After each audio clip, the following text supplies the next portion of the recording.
This is NBK, nothing but Knicks. When Sim passed the assist, you know that it's #1 show that breaks down the game. If you can't play defense, stay out my way. Dribble the ball, come down the lane. 5 seconds on the shot clock, who gon' win us the game? You wanna hear Nick updates and trade rumors? Post-game reviews, this the place you tune in. So tell a friend just to keep the ball moving. Like the page if you feeling the movement. Every game we coming to win. Give us a sub like a player that came off the bench. This is NBK, nothing but Knicks.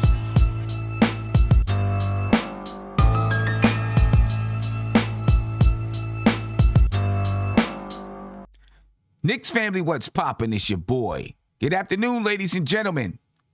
By now, I'm pretty sure you've heard that the New York Knicks may have interest in CJ McCullom, according to Ian Begley. Opposing teams expect the New York Knicks to check in on CJ McCullom ahead of the trade line per Mark Stein. All right, so Mark Stein was the first person to report that the Knicks have interest in CJ McCullom. Portland had expressed interest in Jeremiah Grant. Teams expect the Knicks to continue to try to open up a rotation spot for Cam Reddish. Now, let's take a look at it a little bit deeper, ladies and gentlemen. CJ McCullum, he's 6'3", averages 20 points per game, 4.3 rebounds per game, 4.5 assists per game. All right, but when you take a look at his salary, it's not a crazy salary, ladies and gentlemen. All right, he's making $30 million a year. He makes $33 million next season. Then he makes $35 million in 23-24. All right, so it's not a crazy salary. You're on the hook for another 2 years after this season.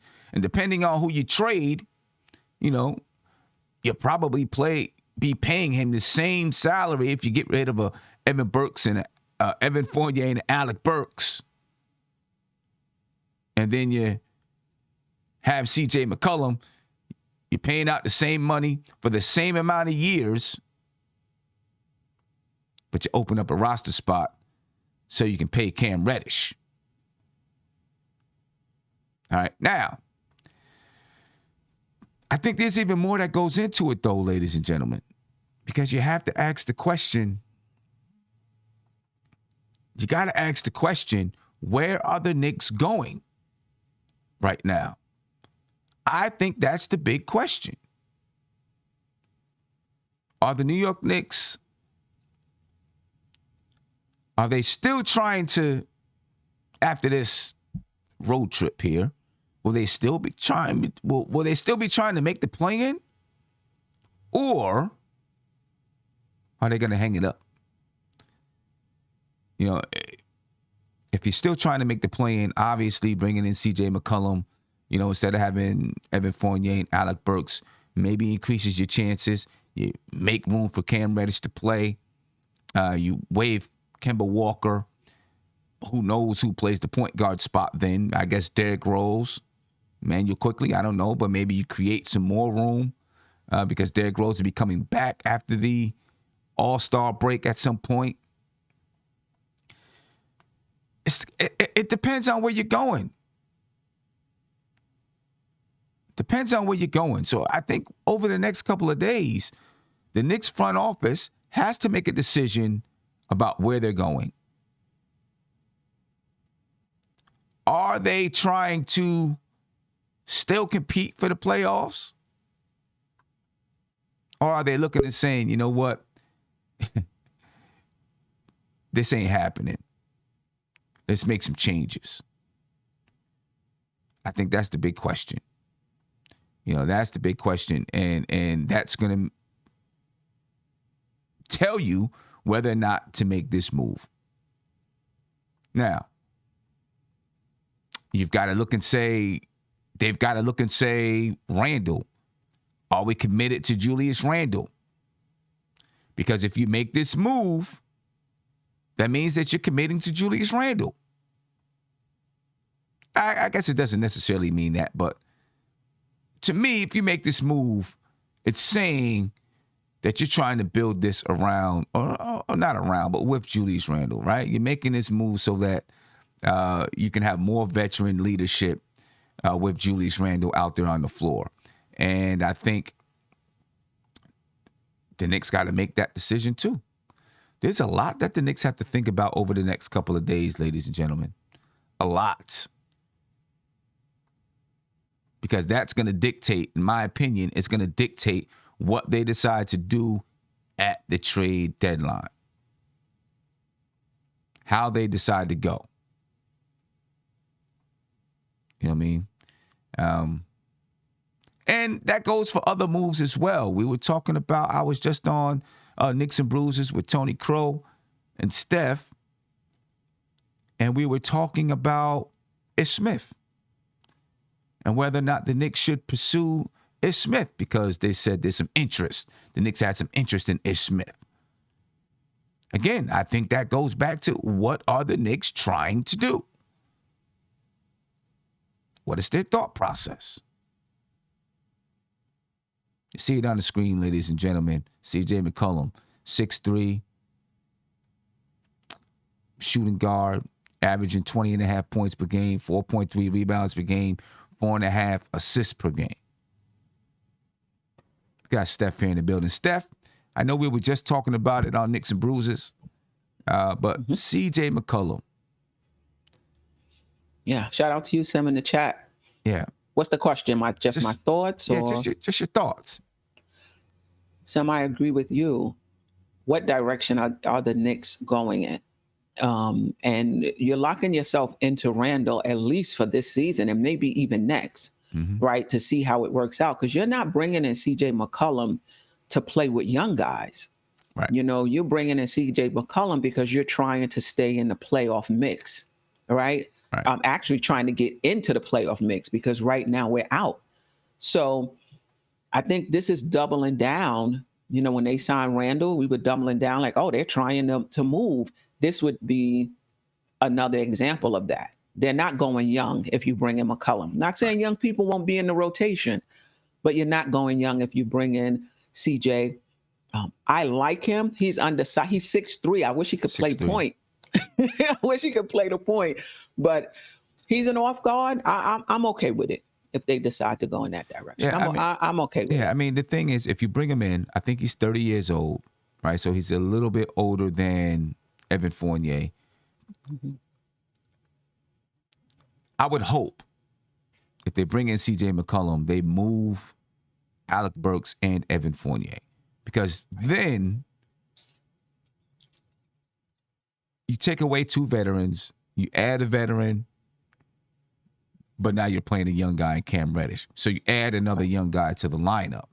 Right. Right. Now, the Portland Trailblazers, with the moves that they're making, it seems apparent that they're ready to throw in the white flag on this. I mean, I'm going to assume on the season, although they're still in the play-in. But they're ready to throw it in and find a new way to build around Damian Lillard. I don't think they're throwing in the flag on Damian Lillard. I think they're trying to find a new way to build around Damian Lillard, you know, with some of the moves that they're making. But it means that they're going to want. What I read about Portland is that they want to keep Damian Lillard and build a better team around him, right? With shooters. They'd be doing that with Alec Burks and Evan Fournier. They're also looking to have enough money to be able to sign Anthony Simons, right? They want to make sure that they can lock up Anthony Simons. Now, if they were to make this trade and bring back Evan Fournier and Alec Burks, they'd be bringing back a little bit less money. I believe under the cap rules, they're allowed to make this trade because it's close enough, right? So the Knicks would pay a little bit more money, right? Like $30 million, you know, like $4 more million for this season. So they may have to do some other lineup changes in order to make it work. And then the Portland Trailblazers, they would be paying less money this season and in 22, 23, et cetera. So it would help them to sign Anthony Simons to a longer deal. I think that's one of their big objectives, is to sign Anthony Simons. So it would still allow the Knicks to have room for a young player to step in like Cam Reddish, and then give you a veteran guard that's better than Evan Fournier, better than Alec Burks, a more consistent guy in that lineup, in that starting unit. But then you still got the point guard issue to deal with. Right. Because now, if you trade away Burks in this deal, you were using Burks as your backup point guard when Kemba Walker went out, right? He ended up being a starter. Now what do you do? Do you rely on Emmanuel Quickly? Do you put Derrick Rose in the starting lineup? And now you got a second unit of Emmanuel Quickly, Quentin Grimes, Cam Reddish, Obi Toppin, Nerlens Noel. That's, I don't know. It's a tough question. You know what I mean? Because they would still need to do something with the point guard spot, in my estimation. I think they would still need to do something. Yeah. I think the big question is, are we better? And are we closer to being a perennial playoff team? And I just think now you got a 30-year-old, 26-year-old, and a 21-year-old, right? So the ages aren't matching. He's not don't get me wrong, I like McCullum. He's better than pretty much anybody we have on this team. And you can argue RJ, but I wouldn't, just in terms of sample size. But I think in terms of roster construction, that's what I'm talking about. Are we a better team for the long haul? Where are we at salary cap wise? Is shooting guard a position of need right now? I think point guard is more so than shooting guard. So if they did it, I would definitely rock with it. But I wonder if there is something else out there that could address our positions of need. Right. I think if they did it, they would be looking at him as a hybrid guard that can play some point guard, play some shooting guard. Because he's 6'3", he can do both. Right. So now you slide RJ to the 3 spot. CJ is there at the 2 spot. And then you got to figure out, who your point guard is. Now, if you're rocking with Kemba Walker still, now you're really going to be small. Because Kemba Walker's 6 foot. You got CJ McCullum, 6'3" at the shooting guard spot. And there are teams that play small, but you just got smaller. You know what I mean? I would still think that they would be looking to make something happen at the point guard spot. You know what I mean? Now, what this does do, and I know we're talking about how it would feel like they committed to Julius Randle, and maybe so, but it still doesn't, and I'm not saying at this trade deadline or in the future, it doesn't negate them from being able to trade Julius Randle. As a matter of fact, because you have another guy that can score, it may allow you to say, you know what, we can move Julius Randle for a power forward that fits something else that we want to do. You know what I mean? If you make this move. So it could open you up to doing that. It's definitely still, I think the Knicks have to make a decision on a direction that they're going to go within the next couple of days. If they haven't already, they might have already made that decision. I don't know. Right. Tony Crow, what's going on, man? You muted, Tony. You muted. My bad. I just ended my show saying that exact same thing. Worst case scenario, it opens the door to moving Randall, come next year.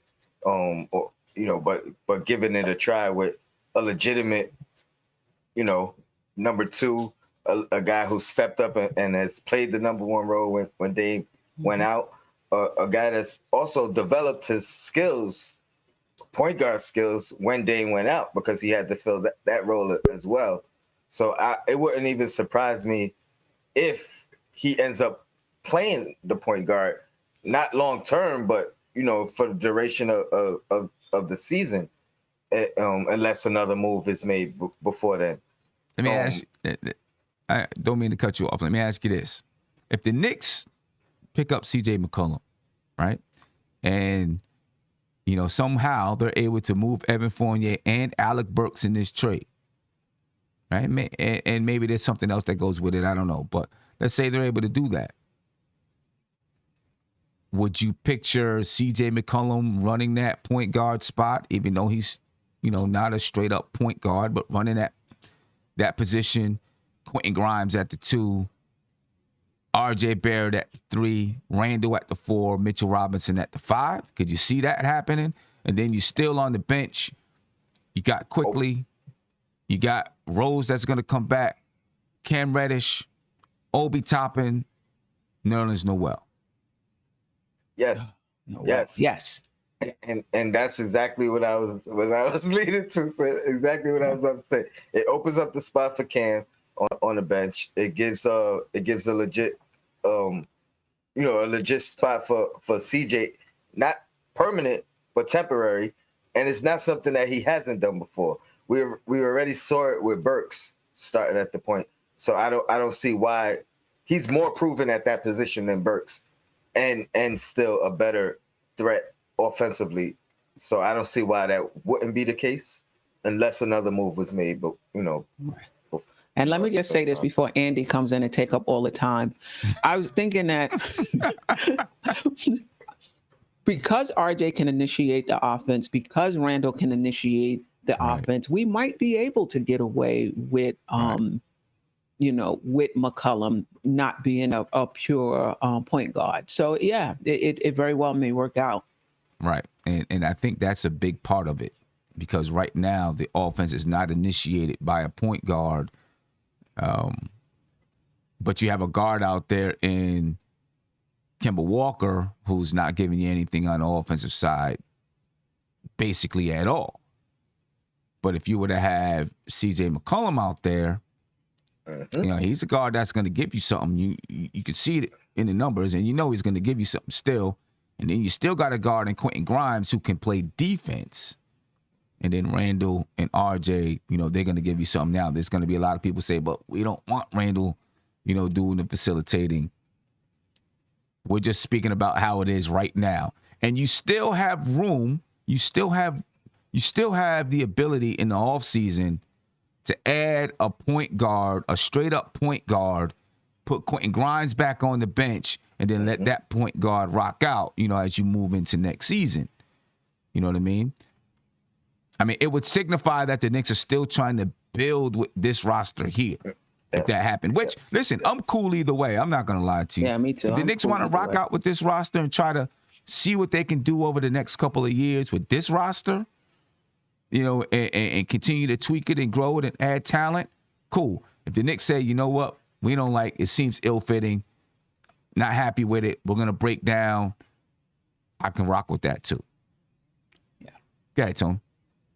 If Cam happens to get some minutes and ball out, who's to say he doesn't get inserted into the starting lineup? That gives you an even bigger lineup of more defense. With him, RJ, McCullum at the 1, 2, and 3. So that could be an option down the line as well. Right. I really like this move. I think it makes a lot of sense. You're not giving up as much as you would need to go after his counterpart in Dame Lillard or even a Bradley Beal. And I kind of put him into a similar mode of a Bradley Beal in the sense that his game developed when Wall went down. He started showing off some of that facilitating skills and developed ball handling and things of that nature. Another thing with CJ, he's also is accustomed to being double teamed as well, which is a plus, not something that he has to learn and adjust to. Yeah. So I think it fits. It's a great fit. He definitely takes some pressure off of Randall and RJ, and having a third guy out there that can break down the defense and get you a bucket. You know what I mean? Ladies and gentlemen, if you are just joining us, you know by now that there's rumors out there that the New York Knicks are interested in CJ McCullom. You know what I mean? And we're just breaking it down and talking about it. You're watching the Game Day pregame show, ladies and gentlemen. Check out thegameday.com. The link is in the description of this video. You can get betting odds from different platforms. All right, from Caesars, from FanDuel, everybody, BetMGM, whoever's out there, check out thegameday.com. Andy, your thoughts, man. You want to keep on Oh, bro, you don't need to lead with that. You know that already. What up, Sim? What up, Steph? What up, Tone? I was watching the Knicks and Bruises before. I was watching Iru's show. I was like listening to both shows at the same time. So I had Iru was, cussing out people there. So, yeah, Sim, to your point, because if I'm correct, you guys were talking about the trade that we would send probably Fournier, a vet from the bench, and a young guy or picks, right? If I'm correct. Yeah, maybe. Something like that. Yeah. Yeah, well, actually, Iru put this into my mind because I was thinking that this deal doesn't get done unless we trade or Randall or a Fournier, right? But Iru put in my mind a trade around Burks, Noel, and Kemba. Money works that way, and you can, sweet it up with picks or even a young guy, right? And I know you guys are going to ask why would the Blazers do it, right? Listen, the Blazers are in the first step of the rebuild. So they still in the tear it up, all apart thing. And of course, you would love to, get rid of big contracts and long contracts by, getting young guys, right? Or picks. But, if they want to move a CJ McCullom contract, they would be still happy with contracts that can be cut or expire or going to expire basically the next season. So listen, and Fournier is not expiring next season, nor the second season, even after that. So he's a long contract. I don't see the fit there, and I don't see the Blazers, thinking, listen, we're going to just get Fournier. Of course, he gets like half of the money that McCollum gets, right? So that's still a step forward. But I wouldn't be surprised if they would bite even on the 3 veterans that the Knicks bring, because they can easily get them off the books in the offseason. Why would we need McCullum and Fournier? Because we can play, like you said, RJ can be the facilitator. You can run, basically CJ at the 1, Fournier at the 2, RJ at the 3. Then you have Randall and Mitch, right? And on the bench, then you have, if you keep, of course, IQ, right? Because for me, I can part ways with IQ, and I'm not gonna lose a blink in an eye, right? So if you keep IQ, he's going to be playing, for minutes with Grimes, because you're gonna have D-Rose from the bench, then you have IQ or Grimes, then you have, the wing is open for Cam, and you got Obi at the 4, and the 5 spots probably Taj or Sims, right? So that rotation still will work out, and I think we're way better in that spot because we got vets and young guys. If we trade Fournier, listen, if CJ is going to be healthy, cool, he's going to play. But what in the case that he misses from the last 29 games? If he misses like again 10, right? That's not going to be good, and we're probably not going to get our record better. And I'm not saying even that we have to make the play-in or the playoffs, but I think that they might be interested in that way, just for a rebuild. They're in the tear it down step of the rebuild, so I think they might be cool with it. Question is if they're going to get better offers. Right. Well, I would say, though, Andy, I don't think they're trying to build it. I don't think they're trying to tear. I don't think they're trying to rebuild. They're trying to build. It's not something I would do around an aging. Wow, the name escapes me. Just Dame Lillard. That's what they're saying. So they're trying to bring in people to rebuild around him. Not something I would do at 32, 33, whatever he is.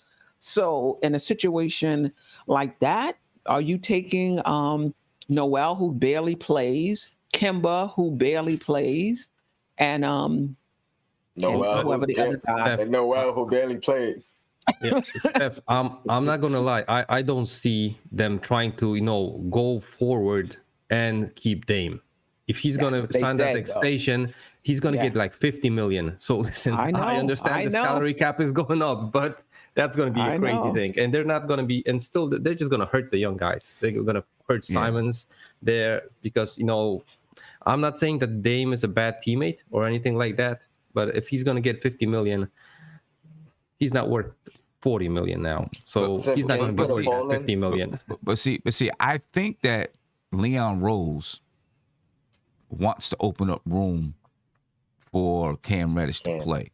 So if you're keeping Evan Fournier and you move Alec Burks, I guess if you move quickly, like you said, if you move quickly, then I guess you still do open up room for Cam Reddish to play, on the bench. Whatever happens, 2 guards are probably going to be moved, I think. Yeah. 2 guards. That's why I think. Listen, Sim. I think the Blazers would be. If I'm the Blazers, I would ask for Quickly and Obi, 2 young guys, and just like that, right? But the Knicks got to move at least Burks, because I feel like if Burks is moved, it's not CJ, just Cam is getting Burks' minutes. And I'm not saying that if we don't have a starting point guard that he's going to start at the point guard, but he's definitely getting those 20 minutes that Burks is getting now. I guess my question is, if you have that lineup of CJ McCullom, RJ Barrett, Evan Fournier, Julius Randle, Mitchell Robinson, are you looking at that and saying we don't need a point guard in the future? Because with what I'm kind of looking at, if you have Quentin Grimes in that lineup for the remainder of this year, if you made this trade, you can easily put Quentin Grimes back to the bench if you get a point guard. With that lineup, I mean, you can easily put anyone to the bench. So, you can put anyone to the bench, but I think it might make it more difficult to put one of those guys to the bench. So are they looking at that and saying, we don't need a point guard, we'll rock with this group? Yes, but listen, the question is, we are already looking at the offense heavily based around Julius, and every guys of that's starting, 5, that's starting 3, the CJ, RJ, and Fournier, they can bring up the ball for Julius. That's true. If we're trying to run the offense through RJ, I'm cool with it. And listen, we got to remember that CJ, I'm not saying that he's, star-studded player, something like that. But listen, he can be easily for the Knicks, the DeMar DeRozan that's for the Bulls. Vet guard that can play the mid-range game. No, but for me, the most concerning thing is his health. Listen, he had a collapsed lung this season. He was out, and he's known for being injury prone, right? So I would be, that's my main concern with CJ. But if he would be perfectly healthy and we stuck with the lineup that, that Eru put it in my head, listen, I would be cool with that. I'm not going to lie. But defensively, I don't think we would be that great with McCullum and Fournier in the line. We have Kemba now. I understand. You think that's gonna be worse? Yeah, but we're trying to get better. So if we have McCullum and Grimes, we're better. And then at the off season, if we go and get a point guard and move McCullum to the 2, hopefully we're better. Yeah, listen. I say this. I do it either way, either which way. I think yeah, we got a decision to make long term. If we're keeping Fournier and we got McCullum, and that's the starting unit, but that's a good problem to have. And then until we get that point guard of the future, you know what I mean? Like we rock with the way we rock, but then when we got that point guard, now we got a decision to make. Who's gonna be the go-to guy off the bench? You know what I mean? But yeah, I do it either way, because either way, I don't feel like we're giving up too much. Whether it's all vets we're giving up and a pick, whether it's a Fournier for the amount of his contract, and then 2 young guys to make it match. Like whatever way we do it, I think it's it's an upgrade, and we can still build from there. It's not like we're stuck with that roster in the sense of, all right, we're going with this for the next 5 years and championship or bust. You know what I mean? Right. Listen, Tony, if we trade, let's imagine the trade that, probably the Blazers would want, right? So it's IQ and OB, maybe a pick, but maybe no, because, they're two young guys, right? And you add Fournier to make the salaries match. You get back CJ, and you have Kemba, CJ. You got Kemba, CJ, and then the rest of the lineup. Listen, and if CJ gets injured, you're even worse than you would be with Fournier. But when we was talking about it, we weren't talking about IQ, OB, and Fournier. I mean, that's a lot for CJ. That's a lot. I'm just Fournier and sure, some other players. I'm just pretty sure that the Blazers don't want Fournier just because of the contract length.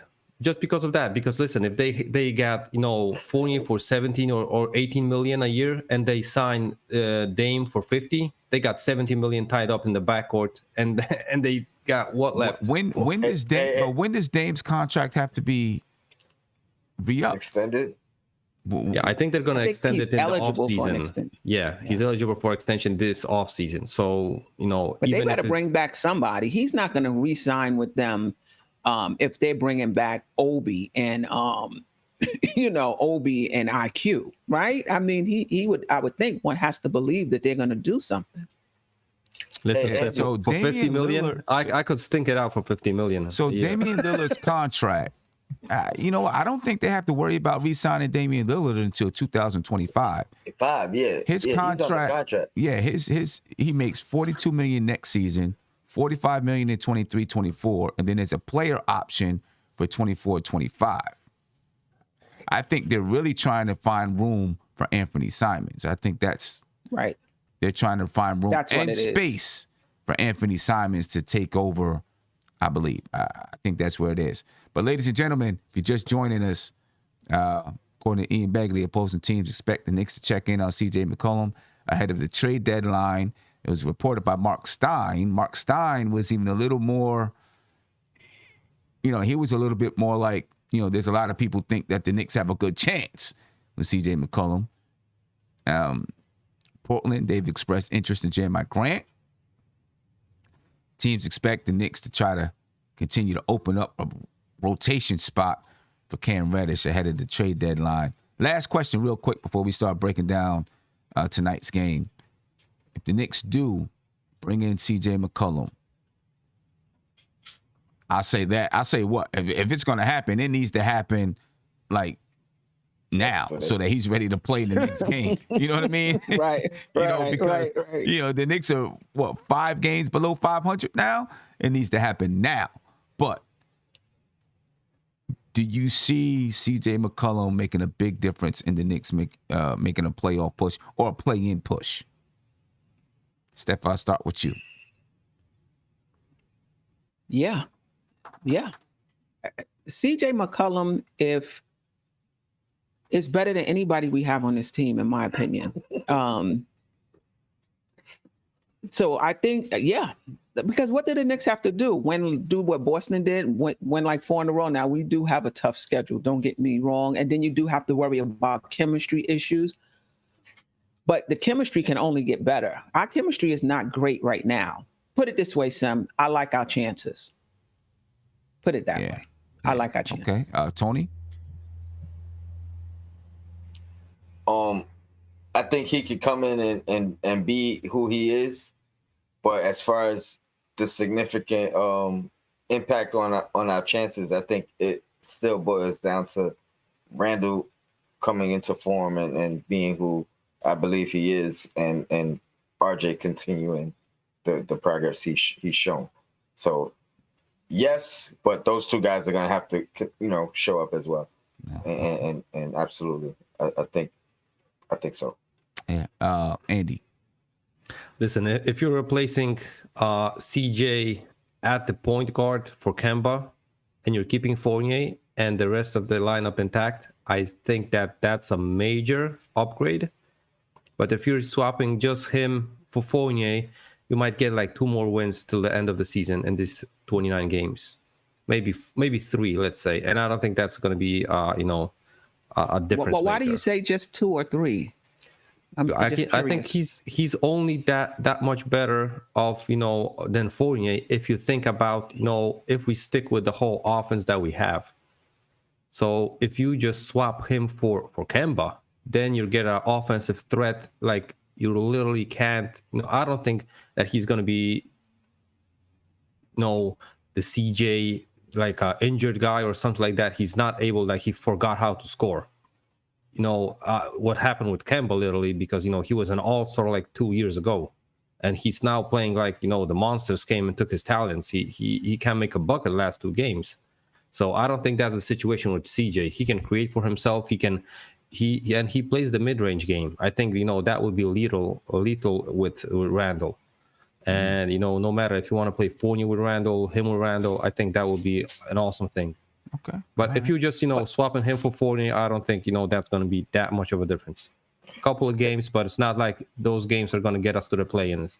Maybe not the play-ins. I disagree, Andy. I mean, I respect your opinion, but I disagree. I think McCullom is a significant upgrade over Fournier, even in this offense. You think about the games in which, even if he just becomes a three-point shooter, because again, when you bringing in different talents, sometimes if you have 2, 3, 4 offensive players, everybody doesn't get an opportunity to show their entire game. So I get it. But McCullom is a much better three-point shooter. I think he's much more aggressive. I think he's going to find his way in this offense. I don't think he's going to be one that's just going to sit back and hope the offense comes to him. I think he's going to go out and he's going to get it. And I don't think he's going to have any issues deferring to Randall because he's played with Dame. He's played in bigger games than Randall. He's done it on a bigger stage than Randall. So I think that he would be a significant upgrade in this offense with than Fournier. But I agree with Tony. If Randall is not Randall, if RJ doesn't continue doing what he's doing, then yeah, I don't think much is gonna happen no matter who we have. Yeah. Let me get to a couple. Can I just? Let me get to a couple super chats then. Big shout out to Ayub Matan. He said no. To CJ, we need to rebuild. We'll see what the front office wants to do. And then RD Knicks, he said, do you think the interest in CJ comes from being part of a 3-team trade with Philly involving Randall and Simmons? I don't think so. I don't think so. Sim, if we can I add something just to Steph's point? I just compared both Fournier and McCullom. Well, minutes wise, Fournier averages 28.9, McCullom 35.2. Field goal percentage, Fournier 42.8, McCullom 43.6. That's not even 1%. 3-point percentage, Fournier exactly 40. CJ McCullom 38.4. Free throw percentages, Fournier 70.4, McCullom 70.6. So that's not even, the eye test, plus, Andy. The eye test. McCullom is a better player than Fournier. He's much more dynamic. You could take this poll throughout the chat, throughout the NBA. Nobody is picking Fournier. I'm just saying, Steph, that listen, if they're going to use him exactly like Fournier, which is not to his strengths, he's going to be diminished as well as Fournier is. So, as far as I see it. Okay. I agree with you in that aspect. Yeah, but see, I don't think they would use him like Fournier because I think he can be much more on ball. I think they're gonna use him like Burks. Listen, last couple of games we saw Fournier getting that hockey assist. And listen, that was the offense was looking way better for me at least. But I mean, I think CJ McCollum can do. There's just a few more things that he can do, including like Like seriously, and I agree with that. Spot. But if they're not going to give him the ball, it's not going to be. They probably will. Maybe they will change things up for him. Maybe he'll take it. Maybe he's not going to sit like Fournier is sitting, Andy, and not being aggressive and deferring too much. I think that's part of the thing with CJ is he's going to be a little bit more okay. He's going to get the ball, and because of his. He's been in that spot. Like he's one of the primary ball handlers on, the Trailblazers team. You know what I mean? So I think it would look a little bit different with him out there. So that's why you play at the one. And look at he's filled in for Dame when Dame was out seamlessly. You know what I mean? Like or elevated his game when Dame was out. So I think he's more than capable. I think he comes in and could be the number one option. I don't think that happens, but I think he has the ability to be that good.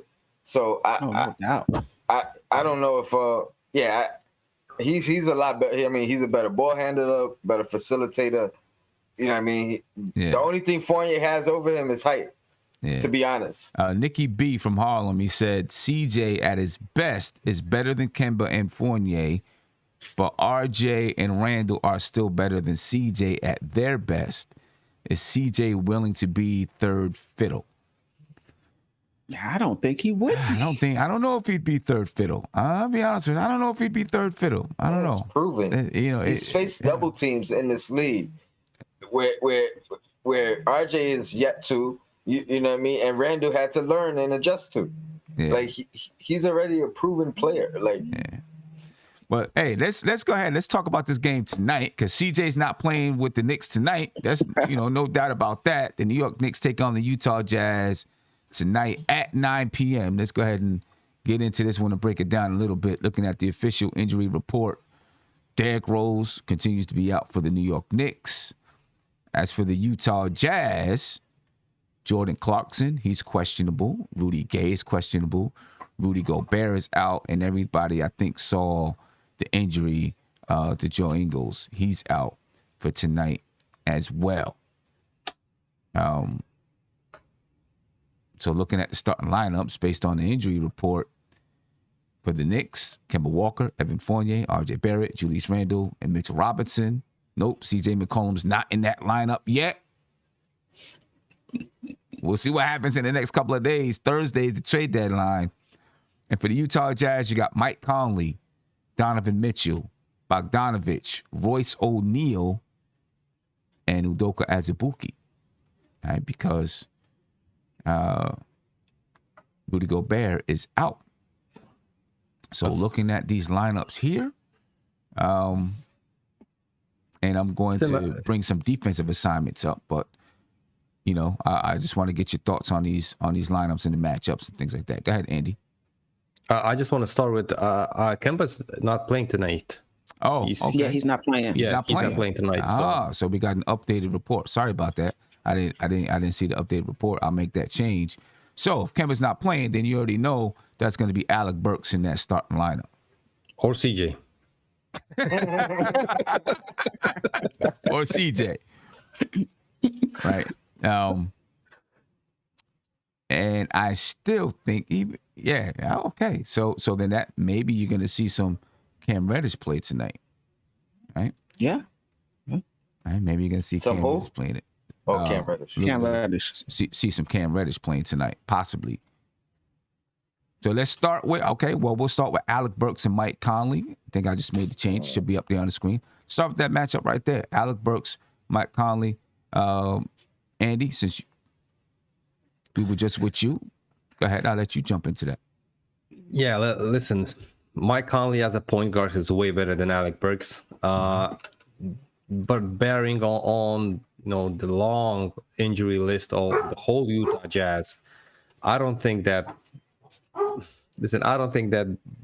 we should have a problem, versus the Jazz. Listen, if we don't win versus the Jazz, I don't think we're going to win the next two games, definitely. So if we want to, get a W, it should start with this one. And listen, if it's 1-for-1, you're looking for the, comparison between Conley and Burks. Conley is going to win this every day of the week. as far as even if he's older, more injury prone, but as a floor general and a point guard, he's night and day between Burks and him. So I'm taking Conley every day. Yeah, I think I'd be taking Conley every day, even if the statistical production is the same. I think what Mike Conley brings to his team, the leadership, is a little bit different. Right. Tony, any thoughts there? Yeah, I'm taking Burks tonight. Wow. I take Conley like any day. I take Conley as a point guard overall, as a better player at the point. But tonight I'm going Burks. I think he's due for like one of those games that make us love Burks and be like, yo, he's the closer and this and that. And Conley does have a tend to disappear.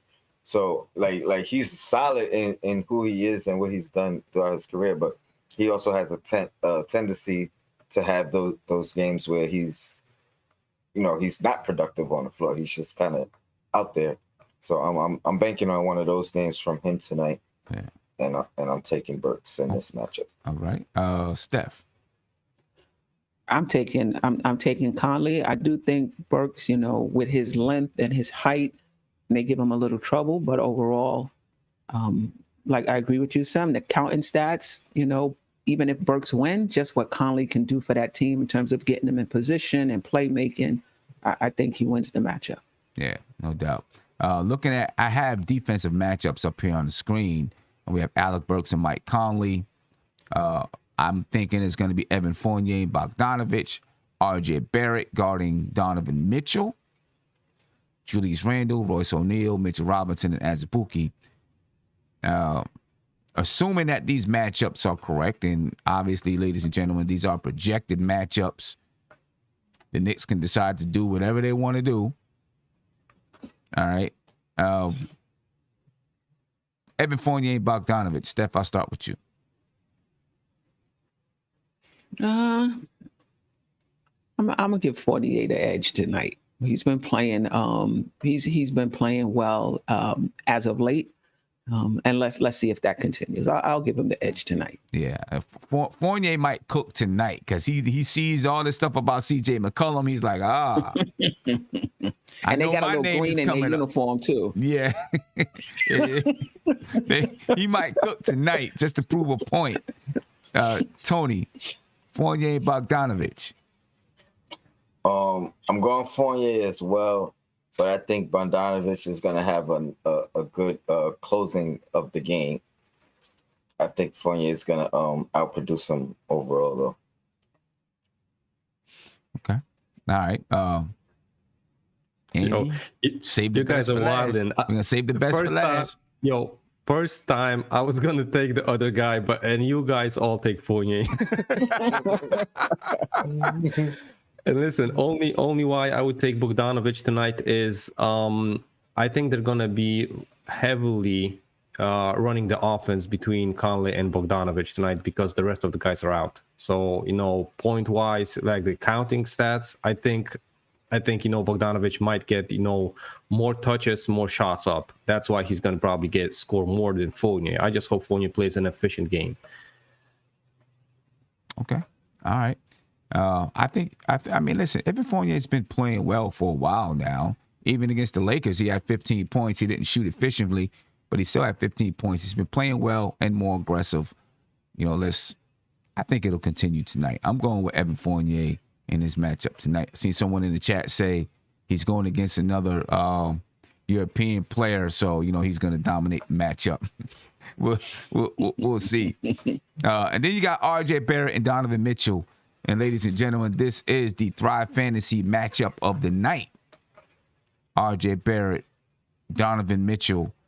This could be a good matchup if this is the defensive matchup. I think it's a good one. RJ Barrett's averaging 17.9 points per game on the season, 5.7 rebounds, 2.5 assists. He's shooting 41.6% from the field, 35.3% from three, and 69.3% from three-point line. Donovan Mitchell, the guard that all Knicks fans covet. He's averaging 25.5 points a game, 3.9 rebounds, 5.2 assists. shooting 45.5% from the field, shooting 35% from three, and 87.9% from the free throw line. Steph, your thoughts on this matchup? This is going to be a goodie. My eyes is going to be glued to this matchup. Donovan has been back just a few games, right? I know he was out hurt. Yep. Giving this matchup to RJ. I know I'm going out on a limb right here. But he's been playing well, and I was really impressed with just how he stepped up that last few minutes of the Lakers game to force overtime, really coming into his own in terms of taking on the challenge. So I'm going to pick RJ. Okay. I know Mitchell's been in the league a little longer, been doing it longer. But I'm still taking RJ. RJ, I mean, listen, he just had 30. He just had a career high the other night. He might still be riding that high. You know what I mean? Yeah. Tony. All right, this one is going to be a wash, right? They're going to balance each other out.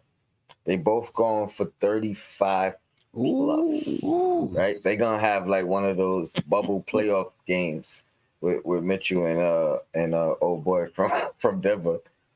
That's what I envision tonight. RJ and Mitchell going head to head and giving us one of their best performances each. Oh, I mean, that'd be nice to see a nice duel break out. You know what I mean? Where they're just going back and forth at each other. That'd be nice to see. And I'd love to see how RJ just responds, going back and forth with a guy like Donovan Mitchell. You know what I mean? Mm-hmm. I would love to see it. Andy? Yeah, I agree with Tone almost 100% because I don't think they're going to get, 35 and more. I think they're going to be around 30. But yeah, I think so that they're really going to duel it out. Listen, like you said, RJ is on the highest of highs of his career after, a career night and stuff like that. Meanwhile, Donovan is back from the injury just a couple of games, so he still might be, hungry and fresh, looking for, to ball, right? So I think that's why he, this might be an even out, matchup. Yeah. And look, we're looking at Donovan Mitchell's both players. We're looking at their season numbers. But when you look at RJ Barrett, since December 1st, that's 2 months ago. Since December 1st, RJ Barrett, he's averaging 21.1 points per game, 5.6 rebounds a game, 2.9 assists. He's shooting 43% from the field, shooting 37% from the three-point line, still just 69% from the free throw line. But this is since December 1st. That's a really, really good sample size, ladies and gentlemen. And his numbers are close to Donovan Mitchell since that time. So he started off the season, he was... he wasn't shooting well. Then he got COVID and he was out. But since December 1st, RJ Barrett's been playing really, really good basketball. And his numbers are pretty close to Donovan Mitchell, throughout that span of time. You know what I mean? And I'm excited to see these two guys match up. Yes, ladies and gentlemen, this is the Thrive Fantasy matchup of the night. Go to thrivefantasy.com. Use the code NBK. And you'll get a 100% match of your first deposit up to $100, ladies and gentlemen. The Thrive Fantasy matchup of the night, Donovan Mitchell and RJ Barrett. Let's go back to our defensive assignments. All right, next is Julius Randle and Royce O'Neal. Look, again, we don't know what's going on with Julius Randle. Everybody's seen the video of him slapping the laptop of one of the video assistants and get into an argument with him in the huddle in the last game versus the Los Angeles Lakers. Hopefully Julius Randle can just keep his head on straight, keep his anger together, and play a good basketball game. That's all we're asking from you, Julius. Just play a good basketball game. And we know the spotlight is on you. You know the spotlight is on you, so chill out. Just chill out. You know what I'm saying? Right. Chill out. I don't know what else to tell you, man. Chill out. You got to keep it together because right now he's having a hard time doing that. But Julius Randle and Royce O'Neal, Steph. Julius Randle wins this matchup. And Royce O'Neal is not in the to sneeze at. He's gonna hustle. He's gonna, give you a little bit in every category, right? Right.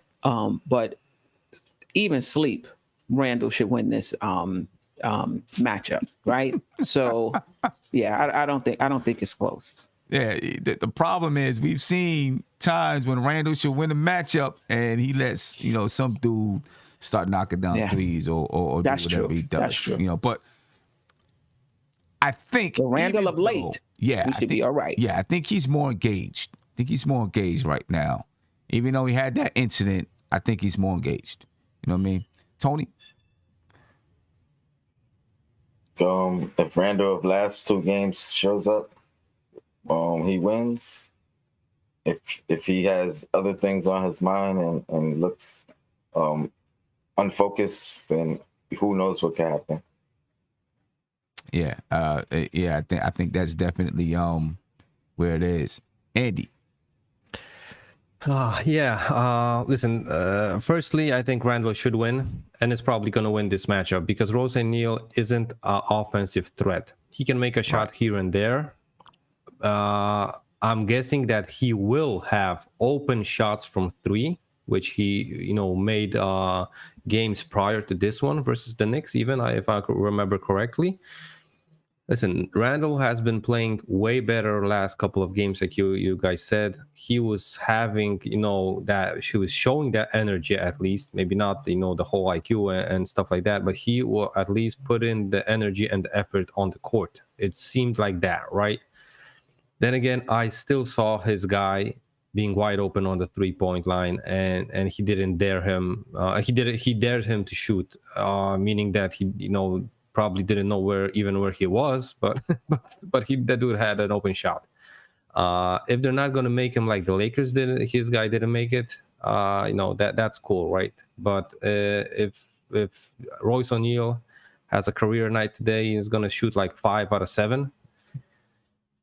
That might be, a dagger for the whole Knicks team. Yeah, there's no doubt about that. Andy, what do you think about the video that you seen today with Julius Randle? I saw plenty of, good jokes around about that video. No doubt about that. Yeah, that one.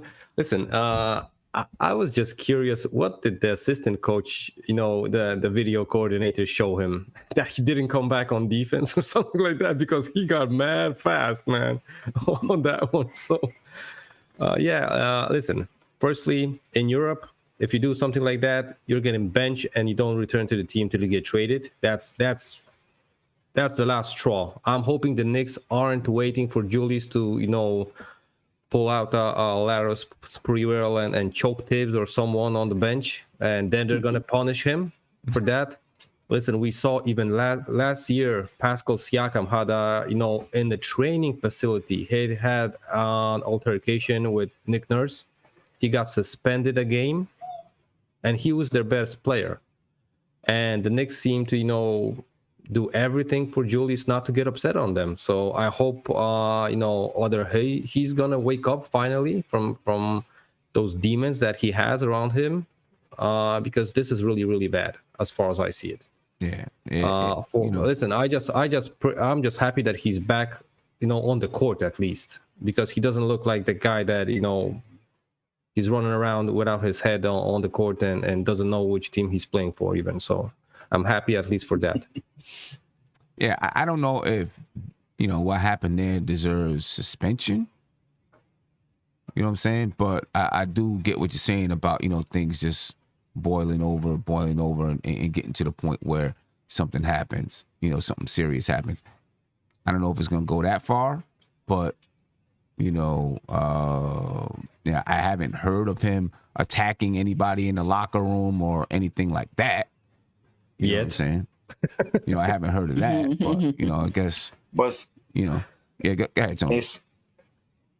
I don't even think that even matters, because, I mean, where I'm from or the way I grew up, even the way he approaches some people, referees, now, coaching staff, or even another teammate, another player, that could be considered a threat. And then how you react to that, could lead to something else. But like Tone, listen, he don't walk away from confrontation or issues. He turns around and reinforces it.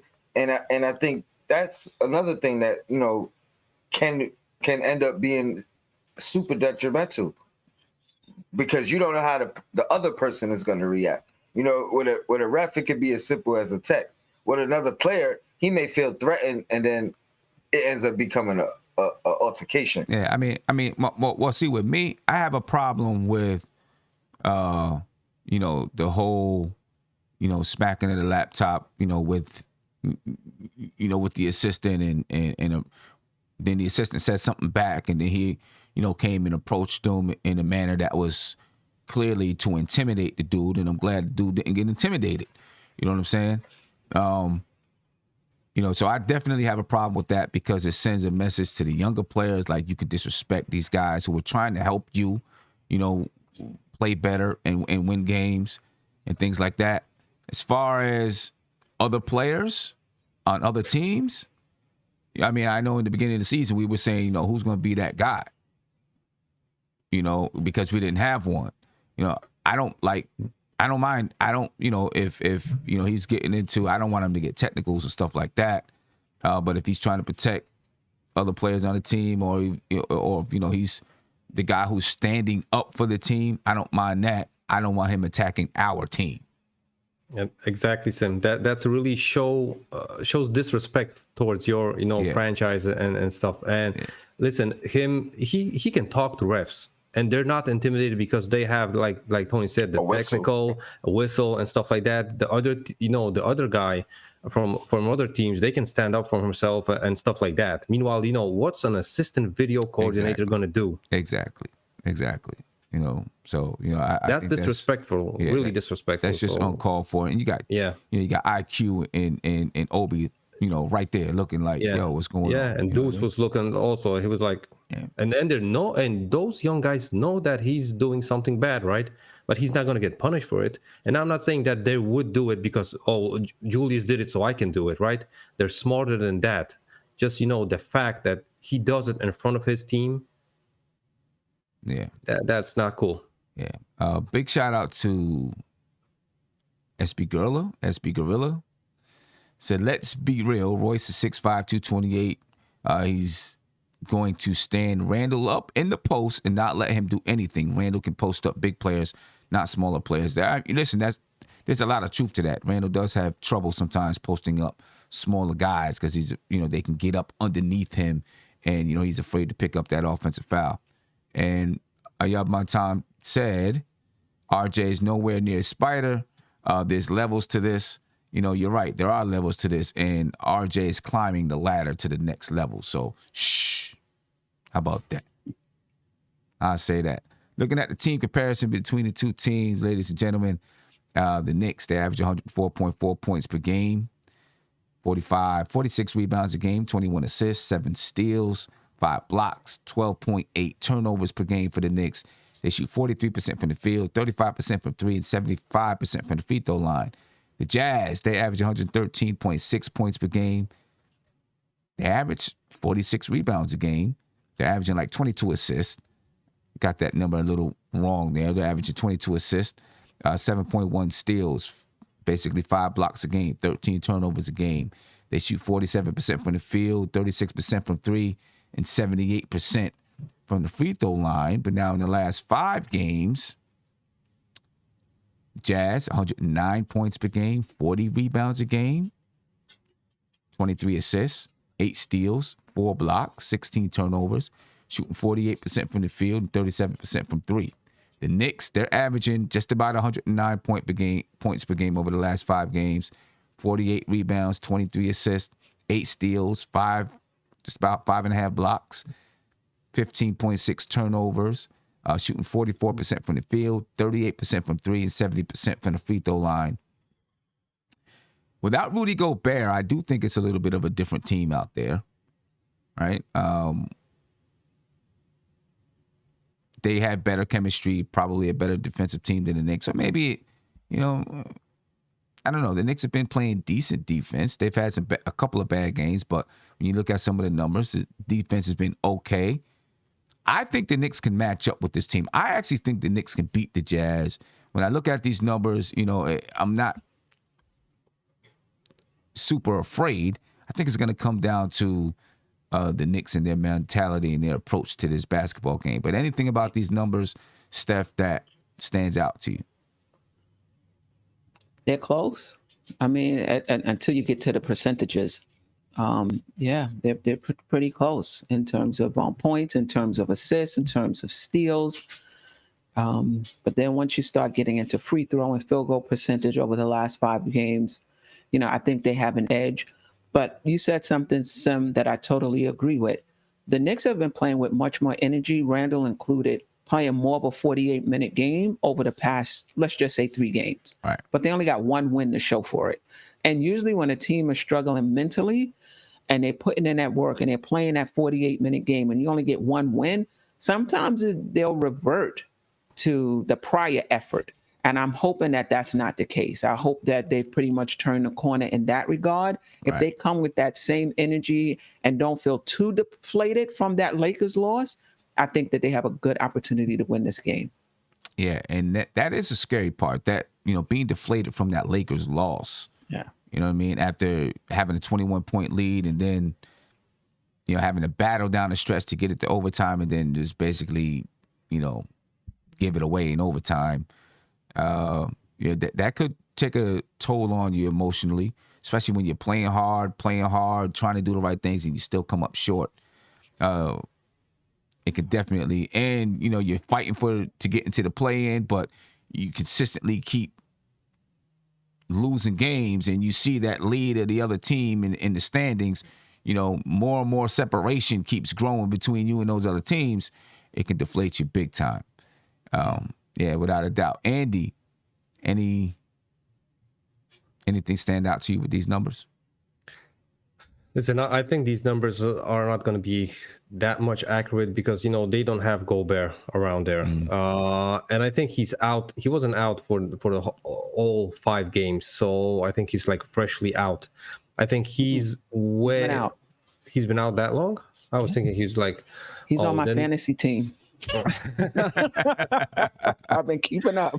Yeah, but like Steph said, even if he's out, I think the Jazz not having him at the center as the anchor of that defense, that might be the thing that even though they keep up numbers up, they don't get those W's. That's a huge thing for the whole Jazz team, and that's why I really think that we can break the Jazz tonight. And like I said, I'm not seeing, future wins versus tomorrow versus the Nuggets or versus the Warriors. So I hope we can pull out this one. Hey, you know what? If we can pull out this one, I mean, we should have beat LA, but if we can pull out this one, and even if we lose to the Nuggets and the Warriors, then we can maybe beat Portland. And who knows? CJ McCullom could be playing against his old team, right? It would keep the Knicks in the mix. It would definitely keep them in the mix. Tony, these numbers, anything stand out to you with these numbers here? You muted. Well, my bad. I agree with Andy. I think we got the advantage even with those numbers with Gobert being out. I think we go up again by 20 at some point this game, and then the question is going to be, do we get nervous and give the game away if they start fighting back, or did we learn from that Laker game and put our foot on their neck? But I think we win this one. Do you think we can come out and duplicate what we did in the first quarter versus LA? That's what I'm expecting. I think they started that game with the right energy. That third quarter, man, they really just lost that ball movement and the focus that they had to start the game. I think I'm hoping they learn from it, but I expect them to come out strong again. And it's all about see where their gut check. Yeah, see if they can hold that lead and prove something. A couple keys to the game. I think the Knicks, this has been up here for a while, and I'm going to keep it there. The Knicks need to play focused and with desperation. You're at a point in the season where, after this stretch of games on the West Coast, you could be done. So, they should be looking desperate while they're out there. You know what I mean? Randall's got to control his emotions, because not only does, you see what he did, slapping a laptop and getting into the argument, but with you being a leader, other players aren't going to go do that same thing, but they can start to feel like, man, it's out of control. You know what I'm saying? They see Randall do that now. Now it just feels like, it just that deflates you. You feel like things are out of control because your leader ain't in control. You know what I'm saying? Randall's got to control his emotions out there. On the bench, on the floor, wherever he is, he's got to figure out how to control his emotions. Execution, the Knicks got to execute. You see down the stretch in that Lakers game in overtime, the Knicks did not execute well. Right? In tight game, late game situations, the Knicks really have trouble executing. Sometimes they don't execute the entire game, but especially in late game situations, Knicks got to execute. Take care of the ball. You've seen in the stats that over the last 5 games, the Knicks are averaging almost 16 turnovers a game. Right? Earlier in the season, they were at 12 turnovers. Now, the Knicks are starting to turn the ball over a little bit more. They got to take care of the ball, but continue to play with pace, because that's one of the reasons why they played so well in the first half, or the first quarter and a half versus the Lakers. They played with great pace, made quick decisions, moved the basketball. They weren't thinking, they were playing. You know what I mean? And they've got to do the same thing again tonight. Then win the battle of the boards. Rudy Gobert's not there. The Knicks should win the battle of the boards tonight. If they don't win the battle of the boards, I think they lose. I think the Knicks got to win the battle of the boards. Andy, any keys here that you'd like to talk about or add to? Yeah, listen, I'm with the rebounding battle. I think if Gobert is not there, Royce O'Neal is 6'5", both Julius and, Mitch, and even, Netherlands or whoever is off the bench. We got to get those boards under control, and that's going to allow us to, or have second chance points, or not allow, the opposition to score, on second chance points. And that's going to be huge, I think. Also, Sam, I think the battle of the bench, they got Jordan Clarkson there, right? So we got to remind that he's a spark plug. You got to keep him, on a short leash, never get him, started, because he can score in bunches. Like really, I don't think, any of our bench guys can, match his, proficiency on the offensive end. So I hope, Grimes is going to keep him under control. Yeah. Clarkson is questionable for tonight, so we'll see if he's there. Oh, and so is the Rudy next Gay. luck. So is Rudy Gay. Rudy Gay is also questionable. Yeah. Tony, and any keys to the game you want to spotlight? Living and dying by the 3. So it seems like when we're shooting the 3 well, again, we could rock with anybody. As soon as that 3 stops falling, the ball movement stops. It's iso ball. So continue the ball movement throughout the game is the biggest one for me. But we need to figure out how to score when we're not hitting the 3s. Because when we're good, we rock with anybody. When we're off, it's like everybody want to be a hero. Yeah, no doubt. I agree with that. We got to figure out how we, what it is. I don't know if we know what our bread and butter is this year. You know what I mean? Steph. All of them, Sam, and the players have to show up. And I say this every game. RJ, Randall, Fournier, they have to show up tonight and to give the Knicks the best chance of winning. We're going to need other contributions as well, but you can't win with those guys scoring 10, 12, 15, 16 points. Everything else I like here, but pace. I like the pace. I mean, the Lakers in the first quarter, that might have been too fast, for the Knicks, but I really would like them to start playing with a bit more pace. And you see that they were able to do it, but it's not a habit. So that's why it's hard for them to fall back down to the slower pace. But I would like them to play with a bit more pace tonight. Yeah, no doubt. Ladies and gentlemen, this is the Game Day pregame show. Please make sure you check the link in the description of this video. You can get betting odds from all across the board, from DraftKings to Caesars to FanDuel. It's all there. Check out thegameday.com, ladies and gentlemen. Again, the link is in the description of this video. Steph, prediction for this game? Knicks win by 3. Okay, I'm with that. I like that. I think the Knicks are going to win. I think it's going to be close as well. I'm going, 5-point game, 5-point win for the Knicks. Tony? Like I said, Knicks go up by 20 by some point. What we win by is totally up to them. Okay, all right. So you got the Knicks getting the win tonight? Yeah, we get the win. I don't know how much. I want to highlight a comment real quick, if you don't mind. Yeah, go ahead. So there it is. Our bread and butter is croissants. Soft and flaky. Yeah. Andy? Yes, the Knicks win. I think it's going to be more than 5, but less than 10. So 7.5. Yeah, 7.5. That's the over and under. Yeah. Ladies and gentlemen, we appreciate your time. We're going to head up out of here. The game tonight starts at 9 p.m. We'll be back on the post-game show.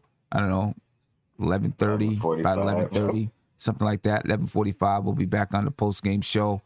And hopefully we'll talk about a Knicks victory. Any last words before we get out of here, Steph? Let's go Knicks. All right, Tony? Shout out to the chat. Shout out to Andy, Queen, Sim. Keep doing your thing. Your Black is time. We out. All right, Andy? Yeah, listen, I'm behind like 20 minutes on the show that Steph and Tony did where Tony called out the caller. that was hilarious, Tony. If you guys didn't see it, just go watch that show. All right. Ladies and gentlemen, I'm up out of here. Appreciate your time. If you're not subscribed to the channel, please make sure you subscribe. Ring that notification bell. You'll be notified anytime I go live, drop a video, or post in my community section. I will see you tonight, ladies and gentlemen. Peace. This is MBK, nothing but Knicks. When Sim passed the assist, you know that it's #1 show that breaks down the game. If you can't play defense, stay out my way. Dribble the ball, come down the lane. 5 seconds on the shot clock. Who gon' win us the game? You wanna hear Nick updates and trade rumors? Post-game reviews, this the place you tune in. So tell a friend just to keep the ball moving. Like the page if you feeling the movement. Every game we coming to win. Give us a sub like a player that came off the bench. This is NBK, nothing but Nick.